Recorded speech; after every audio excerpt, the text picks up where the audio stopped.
What's up guys, Billy here with EMAX, and today we bring you the Hawk 5.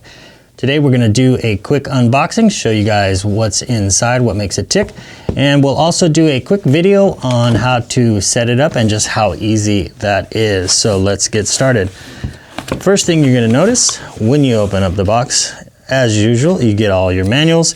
Got your Foxeer manual, your FR Sky manual for your XM Plus, as well as the Magnum Stack manual.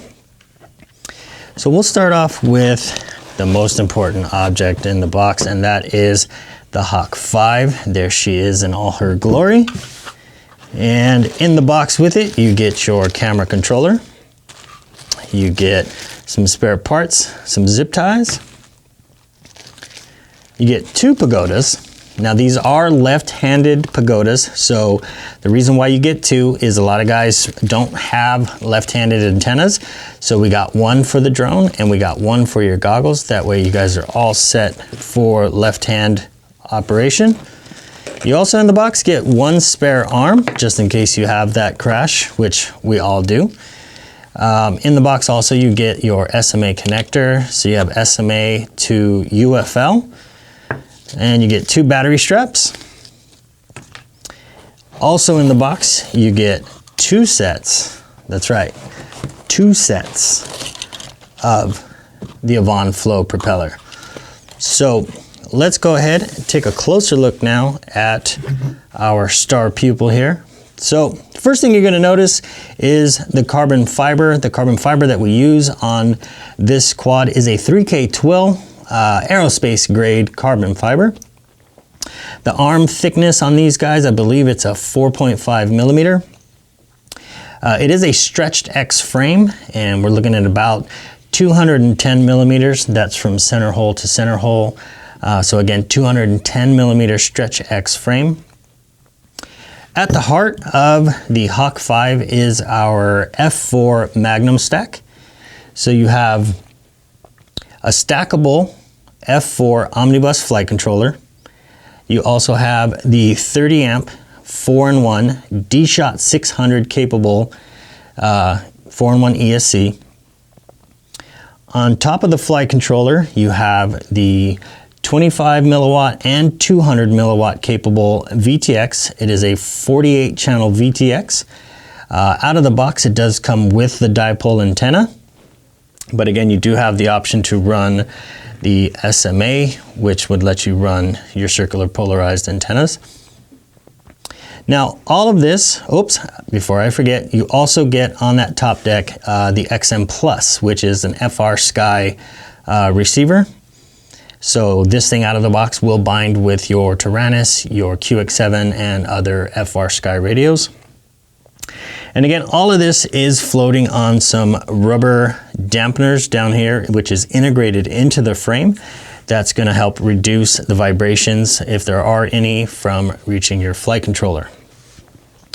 Now on the corners, the power plants on this bird are the EMAX LS2206 2300. This is the light spec motors. These motors have been out for a little while. Very popular motor.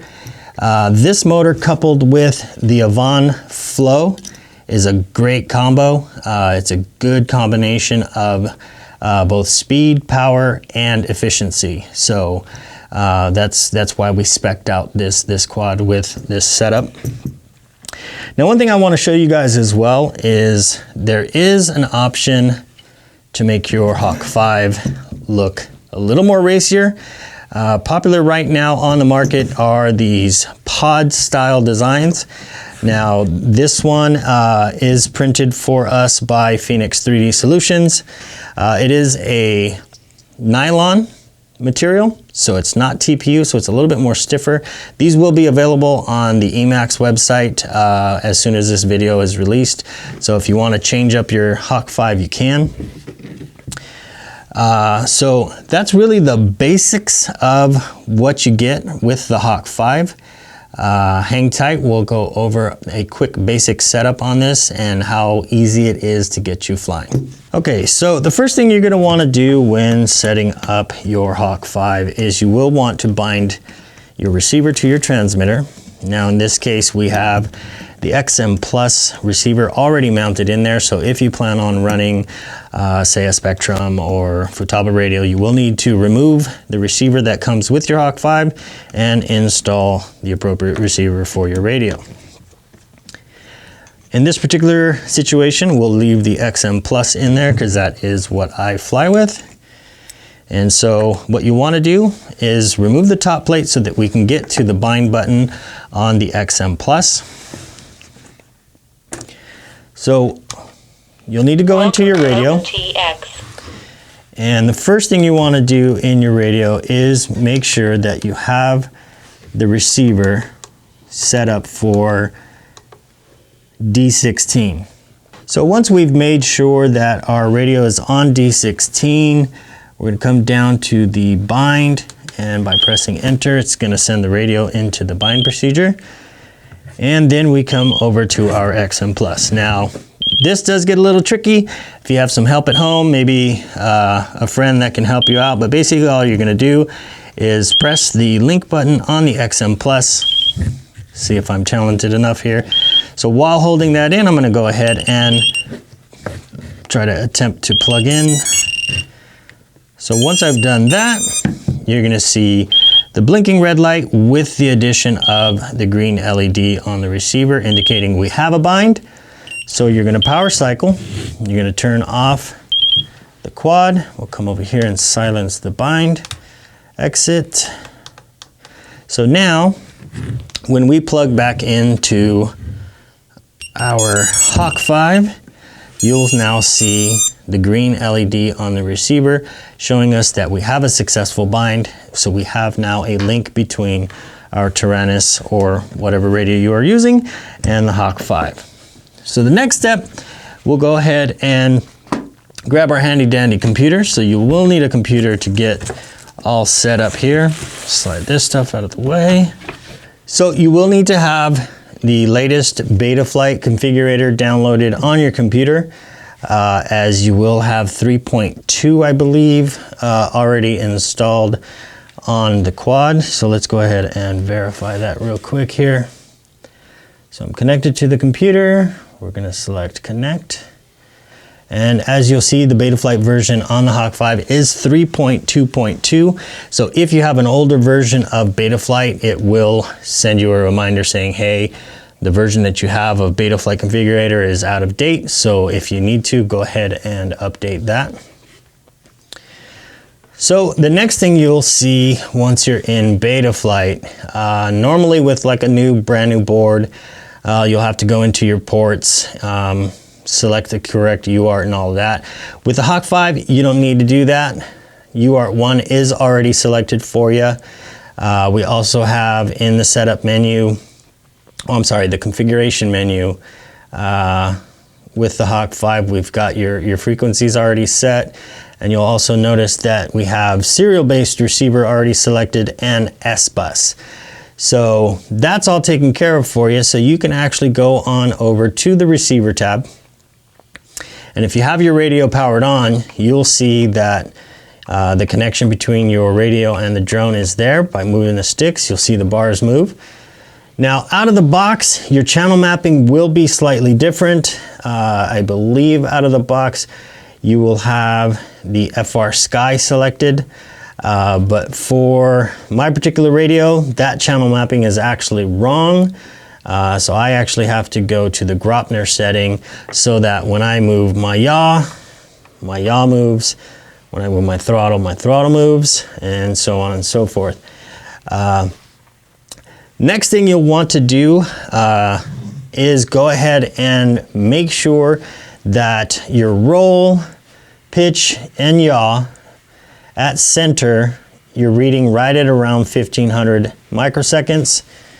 And the other side of that is making sure that on each end, your right and your left, you're right at 1000 and then 2000 on the other side. And you're gonna want that for all your axes as well as your throttle. So at full throttle, you wanna see 2000 and 1000 on the bottom.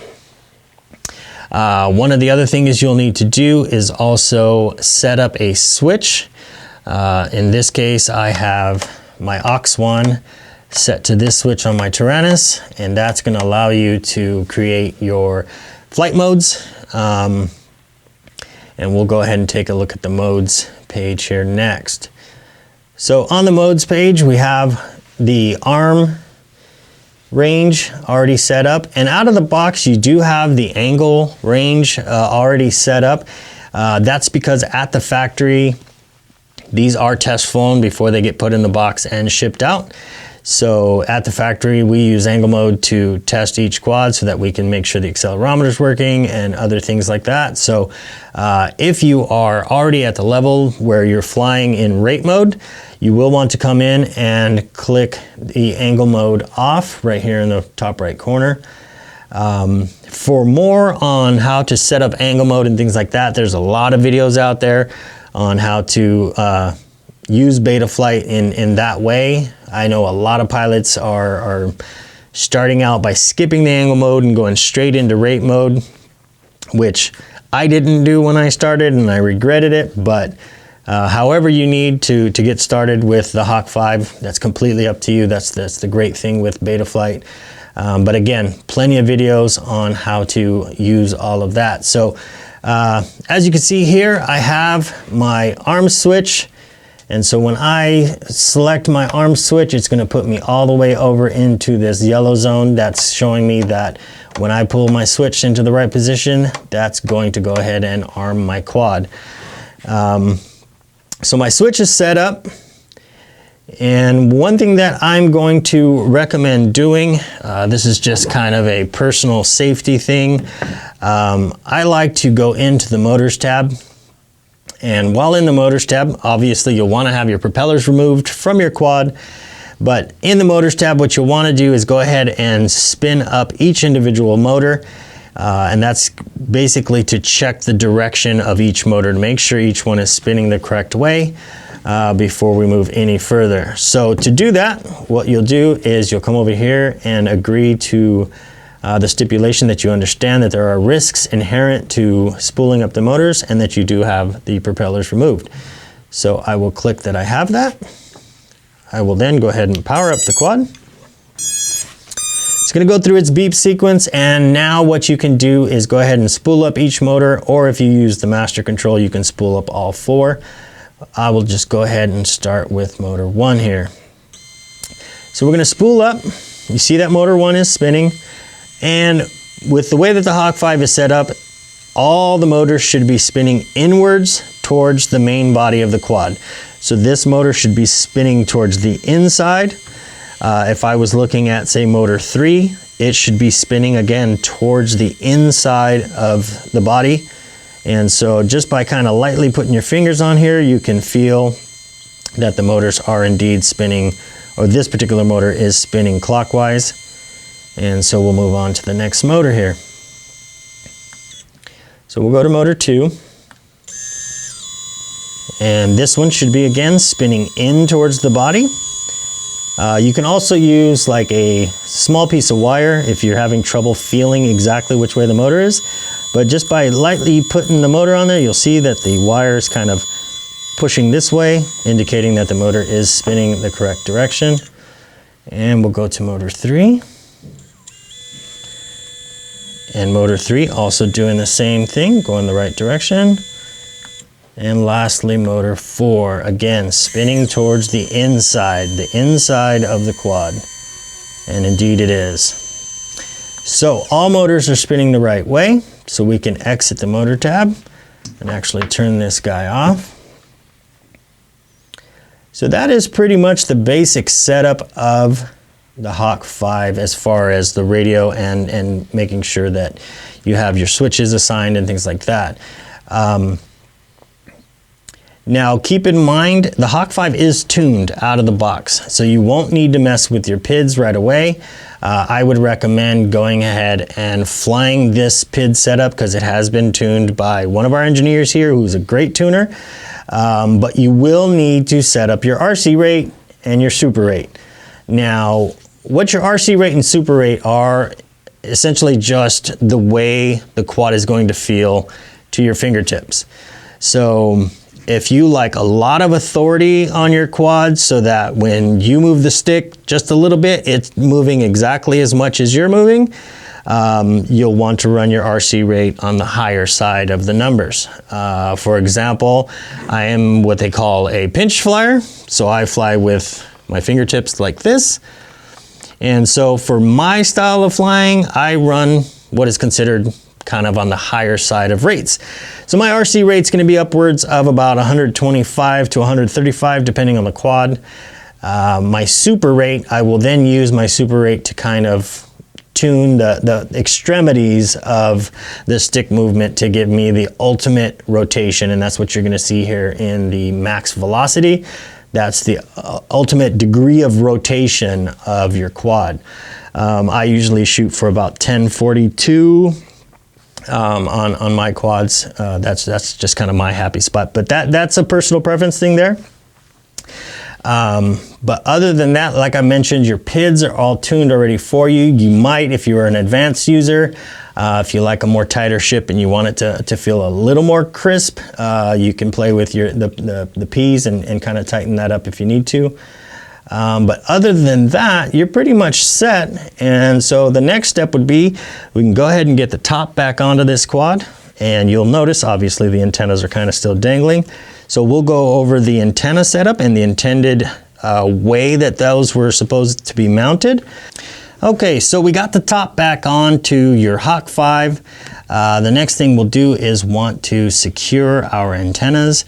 What you'll notice on the top deck, we do have these two slits on each side of the top deck. Now, the intentions on that slit is as follows. It's kind of an old school method, but it's a method that has worked really, really well. So the intentions of these slits is to use the zip tie that has been provided. What you'll do is you'll slide the zip tie up through the bottom. I'm not going to secure the zip tie for this particular video, but basically what you'll do is you'll run the zip tie through its locking mechanism, and what you'll end up with is a zip tie that sticks up as so. And what you'll do then, you'll probably need to pull the antenna just a little bit back underneath the hood here. But essentially what you're going to do is you're going to run this antenna right alongside this zip tie. Okay, and so you're going to have the zip tie and the antenna side by side. You're going to take a piece of shrink tube and you're actually going to slide that over the zip tie and bring it right on down to the top deck. Get your little heat gun and get that shrink tube to shrink up, and you'll basically have an antenna that is going to come off the side of your quad, and you'll do that on each side, and you'll actually have kind of like this V setup on the top. That is just one way. That is what's so cool about drones, is there's so many different ways to skin a cat. One of my favorite methods of mounting an antenna is not through the top. I do race a lot, so what ends up happening with an antenna setup like this is as the quad kind of tumbles and does its thing, these antennas get in harm's way. So what I will do, and I'll actually show you guys what I did on my Hawk 5 here just shortly. So we'll just go ahead and put this guy to the side real quickly. So essentially on my Hawk 5, it's the same idea, but instead of running the zip tie up through the top deck, I ran it right off of the standoff. So again, you're just running the antenna right alongside, parallel to the zip tie, and underneath this shrink tube is just a standard zip tie.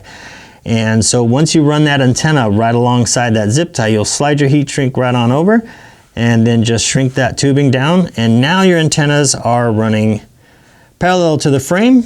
And you'll notice that in whatever orientation that you have your quad in, there is always going to be an antenna exposed.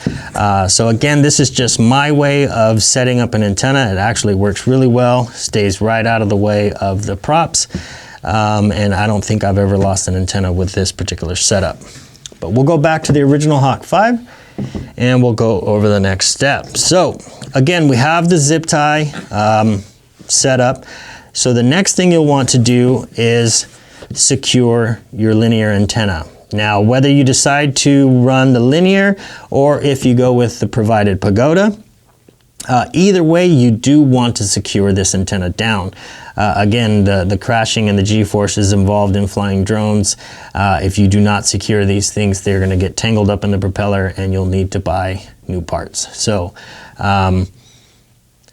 what you'll see also in the top deck here now is 2 more slits right on the top towards the back. Those are slits also intended for, again, another zip tie. So what you'll want to do with the linear, and this is what I did, is I actually kind of double backed on the wire without, you don't want to crimp the wire, but you just kind of want to curl it back and double it back underneath the top deck. And what you'll do is basically just run the antenna kind of sticking out the back like so, and you'll use that zip tie again. You'll come through the top, back out through the bottom, tighten it up, and now that antenna is going to sit nice and tight against the frame like that. The same thing applies to the pagoda. So if you decide to use the SMA connector, you're going to plug in the UFL directly to the video transmitter, and you'll kind of, this is what I end up doing, is I'll double back just like this, make a little U, and you'll stick that UFL down on the connector. Now the UFL is just kind of a snap fit, so you will want to apply some sort of adhesive. The real popular method is to use like a liquid electrical tape. What that does is allows you to remove this if you need to. Liquid electrical tape is not strong enough to rip off any of the components of the VTX, whereas if you use something like a hot glue or shoe glue or something like those, if you needed to remove the antenna, there's a good chance you might rip off some of the components on the board. So be careful, choose wisely, but you will want to, again, secure that UFL connector down. So once you've got that kind of figured out in which way you want to orient things, and again, I do mine like this so that it's kind of U-shaped because the connector is right here. And again, you'll use these 2 slots, so you'll have your pagoda connected. Now all this is going to take place underneath that top deck, so it'll actually be underneath like this, but I'm just kind of showing you from the top. So underneath the top deck, you'll have your pagoda sticking out the back like that, and you'll run that zip tie right around this area. I actually like to put the zip tie in this little groove right over top of the threads. That way you have not only the securement of the vertical plane, but you'll also forward and aft get a little bit of locking pressure there by running in between on those threads. So again, this is happening underneath that top deck, but once it's secured, if you have a propeller on there, it is going to hit the pagoda. So what you'll want to do is take the pagoda and actually bend that guy up so that it's out of the way of the propeller, and you're ready for flying. So again, that was a quick setup, kind of how-to on the Hawk 5. The first batch of the Hawk 5 sold out almost immediately. So if you're watching this video and you did not get your hands on a Hawk 5, don't fret. We have the next batch showing up in about, from the time that this airs, it'll probably be a couple weeks before you guys see the next batch out. So keep your eyes out. You can get them at your favorite drone shops. Some of the guys like A-Main Hobbies, Pyroflip RC, Race Day Quads, those guys are all pretty avid about carrying our product. And you can also get this at our website, which is www.emax-usa.com. I believe the street price is $249.99. You cannot beat that price. This is an amazing quad for that price. So again, guys, that's the Hawk 5. Thanks for watching. Don't forget, subscribe, like, all that good stuff. You can also visit us on our Facebook page, EMAX USA on Facebook. Thanks, guys. Yeah.